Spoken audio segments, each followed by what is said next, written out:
ಎಲ್ಲರಿಗೂ ನಮಸ್ಕಾರಗಳು.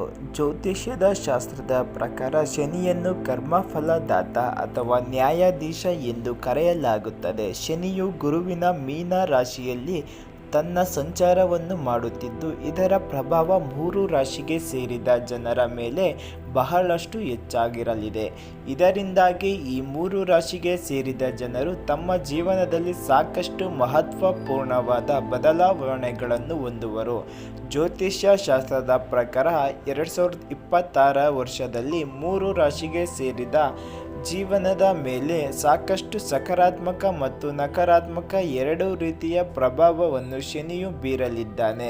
ಹಾಗಾಗಿ ಶನಿಯು ಈ ಸಂಚಾರದಿಂದ 2026 ವರ್ಷದಲ್ಲಿ ಯಾವ 3 ರಾಶಿಗೆ ಸೇರಿದ ಜನರಿಗೆ ಜೀವನದಲ್ಲಿ ಏರಿಳಿತವಾಗಲಿದೆ ಹಾಗೂ ಯಾರು ಭಾಗ್ಯ ಅದೃಷ್ಟ ಬೆಂಬಲ ಪಡೆಯುವರು ಎನ್ನುವ ಮಾಹಿತಿ ಬಗ್ಗೆ ನೋಡ್ಕೊಂಡು ಬರೋಣ ಬನ್ನಿ.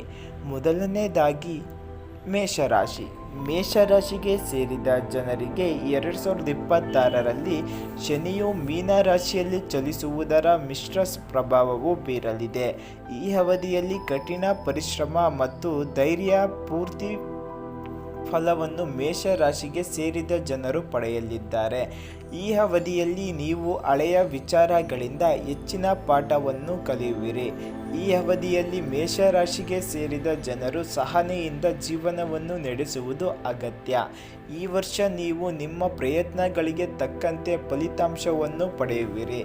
ಈ ರಾಶಿಗೆ ಸೇರಿದ ಜನರು ತಮ್ಮ ಕೆಲಸದ ಸ್ಥಳದಲ್ಲಿ ತಮ್ಮದೇ ಆದಂತಹ ಹೆಸರನ್ನು ಗಳಿಸುವಲ್ಲಿ ಯಶಸ್ಸು ಕಾಣುವಿರಿ. ಆರ್ಥಿಕ ವಿಚಾರಗಳಿಗೆ ಸಂಬಂಧಿಸಿದಂತೆ ಮೇಷರಾಶಿಗೆ ಸೇರಿದ ಜನರಿಗೆ ಈ ಅವಧಿಯಲ್ಲಿ ಸ್ಥಿರತೆ, ಹಣಕಾಸಿನ ಸಂಬಂಧಿಸಿದ ಸಮಸ್ಯೆಗಳಿಗೆ ಮೇಷರಾಶಿ ಸೇರಿದ ಜನರು ಈ ವರ್ಷದಲ್ಲಿ ಕೊನೆಯಲ್ಲಿ ಮುಕ್ತಿ ಹೊಂದುವರು. ಆದರೆ ಇದರ ಪರಿಣಾಮವನ್ನು ನಿಧಾನವಾಗಿ ಆಗಲಿದೆ.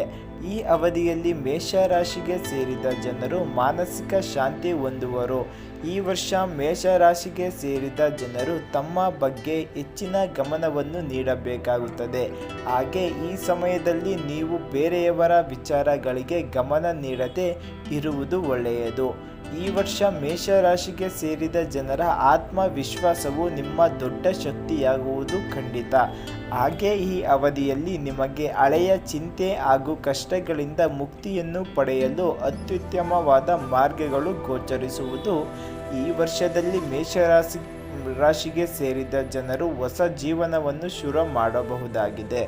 ಎರಡನೇದಾಗಿ ಕುಂಭರಾಶಿ. ಕುಂಭರಾಶಿಗೆ ಸೇರಿದ ಜನರಿಗೆ 2026ರಲ್ಲಿ ಶನಿಯ ಸಂಚಾರವು ವಿಶೇಷವಾಗಿ ಹೆಚ್ಚು ಪ್ರಭಾವಶಾಲಿಯಾಗಿರಲಿದೆ. ಈ ರಾಶಿಗೆ ಸೇರಿದ ಜನರು ತಮ್ಮ ಜೀವನದಲ್ಲಿ ದೊಡ್ಡ ಬದಲಾವಣೆಯನ್ನು ಈ ಸಂದರ್ಭದಲ್ಲಿ ಹೊಂದುವವರು. ಈ ವರ್ಷ ಕುಂಭರಾಶಿಗೆ ಸೇರಿದ ಜನರು ತಮ್ಮ ಎಲ್ಲ ಜವಾಬ್ದಾರಿಗಳನ್ನು ಯಶಸ್ವಿಯಾಗಿ ಪೂರ್ಣಗೊಳಿಸುವವರು.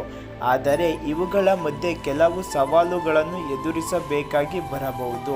ಶನಿಯ ಪ್ರಭಾವ ಕುಂಭರಾಶಿಗೆ ಸೇರಿದ ಜನರ ಮೇಲೆ ಈ ಮೊದಲಿಗಿಂತ ಹೆಚ್ಚಾಗಿ ಈ ಸಮಯದಲ್ಲಿರಲಿದೆ.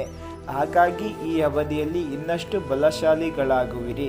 ಈ ವರ್ಷ ಕುಂಭರಾಶಿಗೆ ಸೇರಿದ ಜನರು ಈ ಅವಧಿಯಲ್ಲಿ ಯಾವುದೇ ಕೆಲಸವನ್ನು ಮಾಡುತ್ತಿದ್ದರೂ ಅದಕ್ಕಾಗಿ ತಮ್ಮ ಕಠಿಣ ಪರಿಶ್ರಮವನ್ನು ಮುಂದುವರಿಸುವವರು ಮತ್ತು ಸಾಕಷ್ಟು ಧೈರ್ಯದಿಂದಿರುವರು.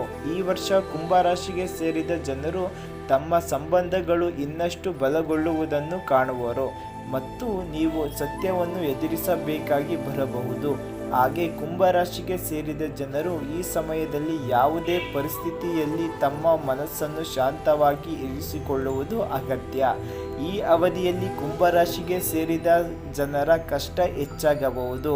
ಆದರೆ ಶನಿಯ ಪ್ರಭಾವದಿಂದಾಗಿ ಈ ರಾಶಿಗೆ ಸೇರಿದ ಜನರು ಯಾವುದೇ ರೀತಿಯ ಕಠಿಣ ಪರಿಸ್ಥಿತಿಯಿಂದ ಹೊರಬಂದು ಸಾಕಷ್ಟು ಬಲಗೊಳ್ಳುವವರು. ಇನ್ನು ಮೂರನೇದಾಗಿ ಮೀನರಾಶಿ. ಮೀನರಾಶಿಗೆ ಸೇರಿದ ಜನರಿಗೆ 2026 ಹೊಸ ವರ್ಷದಲ್ಲಿ ಶನಿಯು ಮೀನರಾಶಿಯೇ ತನ್ನ ಸಂಚಾರವನ್ನು ಮಾಡುವನು. ಹಾಗೆ ಮೀನರಾಶಿಯವರ ಮೇಲೆ ಶನಿ ಸಾಡೆ ಪ್ರಭಾವವನ್ನು ನೋಡಬಹುದು ಮತ್ತು ನಿಮ್ಮ ಜೀವನದಲ್ಲಿ ಹೆಚ್ಚಿನ ಪ್ರಭಾವವನ್ನು ನೋಡಬಹುದಾಗಿದೆ. ಹಾಗೆ ಈ ಅವಧಿಯಲ್ಲಿ ನಿಮ್ಮ ಜವಾಬ್ದಾರಿಗಳನ್ನು ಸರಿಯಾಗಿ ಅರ್ಥ ಮಾಡಿಕೊಳ್ಳುವಲ್ಲಿ ಯಶಸ್ಸು ಗಳಿಸುವಿರಿ. ಈ ವರ್ಷ ಸಾಡಸಾತಿಯಾದ ಪ್ರಭಾವ ನಿಮ್ಮ ಮೇಲೆ ಇರುವುದಾದರೂ ಮೀನರಾಶಿಗೆ ಸೇರಿದ ಜನರು ತಮ್ಮ ಗುರಿಯನ್ನು ತಲುಪಲು ಕಠಿಣ ಪರಿಶ್ರಮವನ್ನು ಮಾಡುವುದರಿಂದ ಯಶಸ್ಸನ್ನು ಗಳಿಸುವ ಸಂಭವ ಹೆಚ್ಚಾಗಿರುವುದು. ಈ ಅವಧಿಯಲ್ಲಿ ನೀವು ಯೋಜನೆಗಾಗಿ ಹೆಚ್ಚಿನ ಗಮನವನ್ನು ನೀಡುವಿರಿ. ಭಾವನಾತ್ಮಕವಾಗಿ ಈ ವರ್ಷ ಮೀನರಾಶಿಗೆ ಸೇರಿದ ಜನರು ಜೀವನದಲ್ಲಿ ಮುಂದೆ ಸಾಗುವರು. ಈ ರಾಶಿಗೆ ಸೇರಿದ ಜನರು ತಮ್ಮ ಮಾನಸಿಕ ಆರೋಗ್ಯದ ಬಗ್ಗೆ ಹೆಚ್ಚಿನ ಗಮನವನ್ನು ನೀಡುವರು.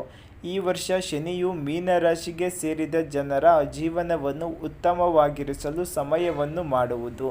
ಈ ರಾಶಿಗೆ ಸೇರಿದ ಜನ ತಮ್ಮ ಜೀವನದಲ್ಲಿ ಹೊಸ ಅಧ್ಯಾಯವನ್ನು ಶುರು ಮಾಡುವರು. ಈ ಅವಧಿಯಲ್ಲಿ ಮೀನರಾಶಿಗೆ ಸೇರಿದ ಜನರು ಯಾವುದೇ ಕಠಿಣ ಪರಿಸ್ಥಿತಿಯನ್ನು ಎದುರುವುದಿಲ್ಲ ಹಾಗೂ ಧೈರ್ಯ ಮತ್ತು ಸಹನೆಯೊಂದಿಗೆ ಆತ್ಮವಿಶ್ವಾಸದಿಂದ ಇರುವರು. ಈ ವರ್ಷ ಮೀನರಾಶಿಗೆ ಸೇರಿದ ಜನರು ಕಠಿಣ ಪರಿಸ್ಥಿತಿ ಹಾಗೂ ಪರೀಕ್ಷೆಗಳನ್ನು ಎದುರಾದರೂ ಅವುಗಳನ್ನು ದೂರ ಮಾಡುವ ಉತ್ತಮ ಮಾರ್ಗಗಳನ್ನು ಪಡೆಯುವರು. ಮೇಲೆ ಹೇಳಿರುವ 3 ರಾಶಿಗಳಾದ ಮೇಷ, ಕುಂಭ ಮತ್ತು ಮೀನರಾಶಿಗೆ ಸೇರಿದ ಜನರಲ್ಲಿ ನಿಮ್ಮ ರಾಶಿಯು ಒಂದಾಗಿದ್ದರೆ 2026ರಲ್ಲಿ ಶನಿಯು ಮೀನರಾಶಿಯಲ್ಲಿ ತನ್ನ ಸಂಚಾರವನ್ನು ಮುಂದುವರಿಸುವುದರೊಂದಿಗೆ ನಿಮ್ಮ ಜೀವನದ ಮೇಲೆ ಗಂಭೀರವಾದ ಪ್ರಭಾವ ಬೀರುವುದು. ಹಾಗೆ ಈ ಸಂದರ್ಭದಲ್ಲಿ ನೀವು ಬದುಕಿನಲ್ಲಿ ಹಲವಾರು ಬದಲಾವಣೆಗಳನ್ನು ಸಹ ಹೊಂದುವ ಸಂಭವವಿದೆ. ಹಾಗಾಗಿ ಈ ಪರಿಸ್ಥಿತಿಯನ್ನು ಉತ್ತಮವಾಗಿ ಬಳಸಿಕೊಳ್ಳುವುದರ ಬಗ್ಗೆ ಹೆಚ್ಚಿನ ಗಮನವಿರಲಿ. ಓಂ ಶ್ರೀ ಗುರು ರಾಘವೇಂದ್ರಾಯ ನಮಃ.